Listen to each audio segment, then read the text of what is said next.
Hello friends, welcome to my channel. I am Dr. Veena Sethi, Associate Professor in Chemistry and my today's topic is amino acids. Amino acids में हमारा जो topic चल रहा था वो था peptides. Peptides में हमने लास्ट वीडियो में पेप्टाइड सिंथेसिस देखा था क्लासिकल मेथड से और मॉडिफाइड मेथड से।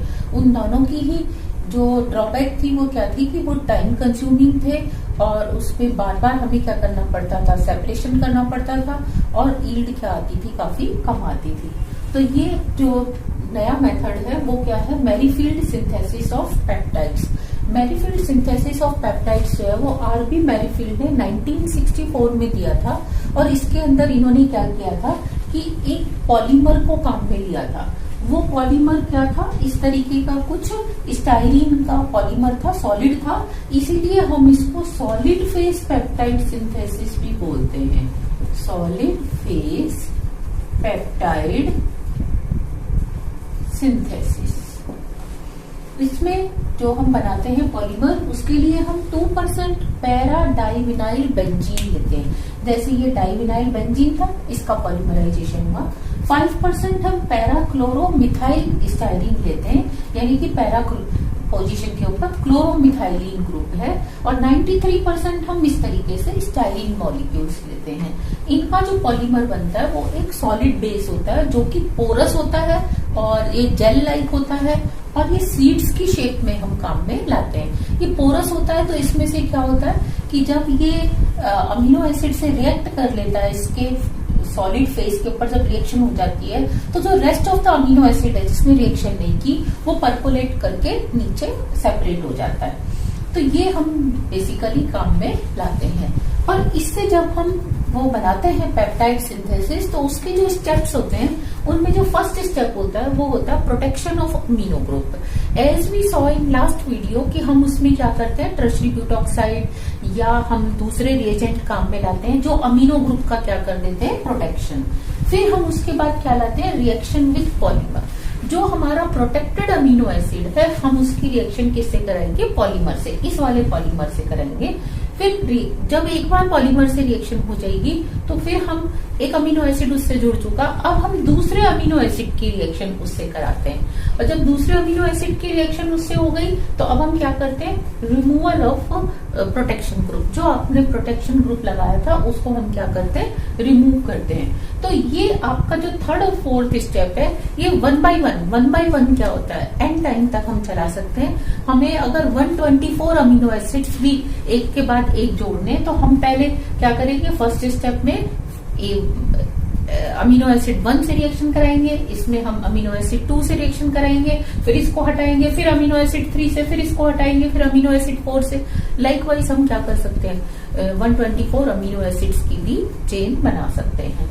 फिर रिमूवल ऑफ प्रोटेक्शन ग्रुप। जब हमारा लास्ट में रिएक्शन कंप्लीट हो जाती है तो हम उसके अंदर क्या करते हैं, प्रोटेक्शन ग्रुप को रिमूव करते हैं। और रिमूवल के लिए जैसे हमने लास्ट वीडियो में देखा था, हम ट्राइफ्लोरो एसिटिक एसिड काम में ला सकते हैं या बेसिक मीडियम में हाइड्रोलिसिस या एसिडिक मीडियम में हाइड्रोलिसिस कर सकते हैं। और लास्ट में यहाँ पे जो फोर्थ स्टेप में जो बचता है एसिड वो क्या होता है, एन टर्मिनल फ्री होता है उसमें, यानी कि जो COH टर्मिनल है वो तो अभी भी पॉलीमर से अटैच्ड है, लेकिन एन टर्मिनल जो होता है वो क्या होता है, उसका फ्री होता है। तो अब हम उसके C टर्मिनल को फ्री करने के लिए क्या करते हैं, रिमूवल ऑफ पॉलीमर करते हैं, क्योंकि अभी ये पॉलीमर के बेस के ऊपर ही सारी रिएक्शंस हो रही हैं। और ये removal of polymer is done by anhydrous hydrofluoric acid. ये हाइड्रोफ्लोरिक एसिड काफी कोरोसिव होता है तो हमें पूरी रिएक्शंस जो है एक स्टैंडर्ड कंडीशंस में की जाती हैं, फ्यूमिगेटिंग हुड के अंदर ये रिएक्शंस की जाती हैं।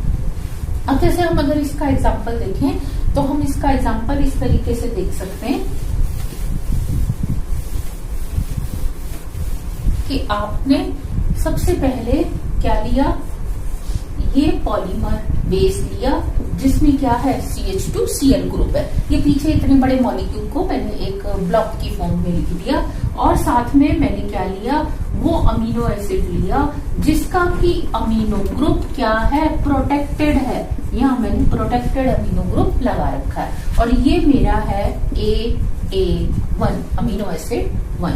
अब मैं अगर इन दोनों की रिएक्शन कराती हूँ तो ये इसका N टर्मिनल है, ये इसका C टर्मिनल है। C टर्मिनल इससे रिएक्शन करके क्या बना देता है, ये हैलाइड है, ये एसिड है, तो एस्टर लिंक बन जाता है। ये बन जाता है OCOCH2NH और ये प्रोटेक्शन ग्रुप। अब आपने क्या करना है, इस ग्रुप को रिमूव करना है। रिमूव करने के लिए जैसे आपको बताया था कल, सेम उसी मेथड से हम रिमूव करते हैं। और अब इसको रिमूव करने के बाद हम क्या करेंगे, आपके पास अब ये जुड़ा हुआ है OCOCH2, अब ये NH2 हो गया।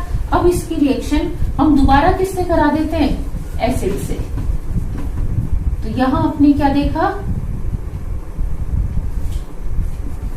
ये मैंने एसिड सेकेंड अमीनो एसिड ले लिया,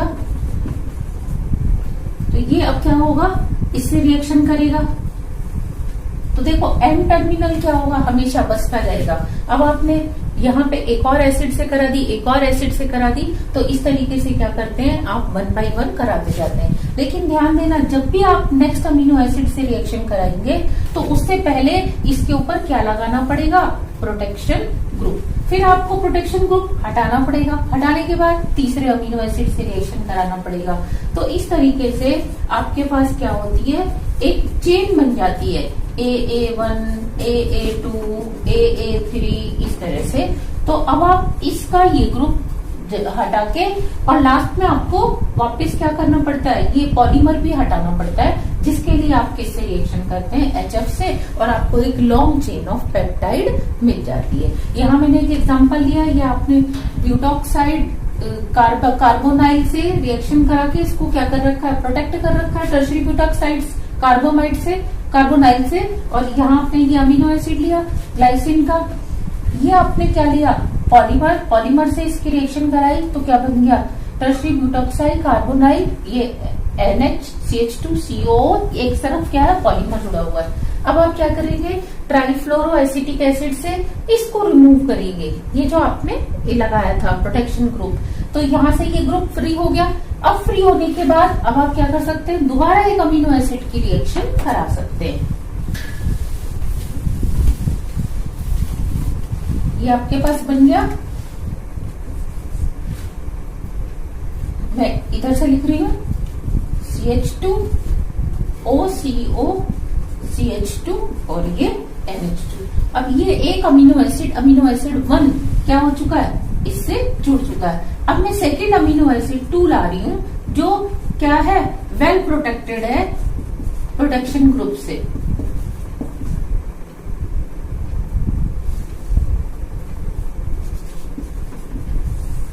ये प्रोटेक्टिंग ग्रुप से प्रोटेक्टेड है, ये मैंने R लिखा है। तो अब यहां से ये रिएक्शन होके AA2 जुड़ जाएगा। और लास्ट में हम क्या करेंगे, जब इस तरीके से कई मॉलिक्यूल्स जोड़ लेंगे, हम इस प्रोटेक्शन ग्रुप को भी हटा देंगे और साथ में इसको भी क्या करेंगे, हटा के हमें क्या मिल जाता है, ये लॉन्ग चेन ऑफ पेप्टाइड मिल जाता है। तो मैरीफील्ड ने क्या किया था, 1984 में 124 अमीनो एसिड्स की लॉन्ग चेन बनाई थी। और कैसे बनाई थी, उससे क्या बना था, एक एंजाइम बना था जो पेंक्रियाटिक एंजाइम होता है, बोवाइन नाम का। और उसमें 369 स्टेप्स इन्वॉल्व थे, यानी कि पहले आपने इसका प्रोटेक्शन किया, इसका प्रोटेक्शन किया, इन दोनों की रिएक्शन कराई। ये जो इन दोनों की रिएक्शन कराते हैं, ये हम DCC डाइसाइक्लोहेक्साइल कार्बोमाइड की प्रेजेंस में कराते हैं। और ये 369 स्टेप्स इसमें इन्वॉल्व थे और रिएक्शंस इन्वॉल्व थी। और 11,931 स्टेप्स थे, यानी कि एक बार आप प्रोटेक्शन कर रहे हो, फिर इसका सेपरेशन कर रहे हो, रेस्ट अमीनो एसिड को हटा रहे हो, आइसोलेशन कर रहे हो, ये सारे स्टेप्स इन्वॉल्व करके 6 वीक में जाके क्या हुआ था, 17% यील्ड आई थी। और इनको 1984 में इस रिएक्शन के लिए, और बोवाइन जो नाम का एंजाइम है, पेंक्रियाटिक एंजाइम, इसको बनाने के लिए इनको नोबेल प्राइज मिला था। So it was our Merrifield synthesis of peptide, जिसको हम सॉलिड फेज पेप्टाइड सिंथेसिस भी कहते हैं। इसके नेक्स्ट वीडियोस में हम देखेंगे प्रोटीन के टाइप्स, प्रोटीन के स्ट्रक्चर, और ये था हमारा पेप्टाइड। इसके पहले वाले वीडियोस में हम क्या कर चुके हैं, अमीनो एसिड्स का सिंथेसिस, उनकी प्रॉपर्टीज, ये सब हम देख चुके हैं। तो फ्रेंड्स, आज के लिए इतना, थैंक यू।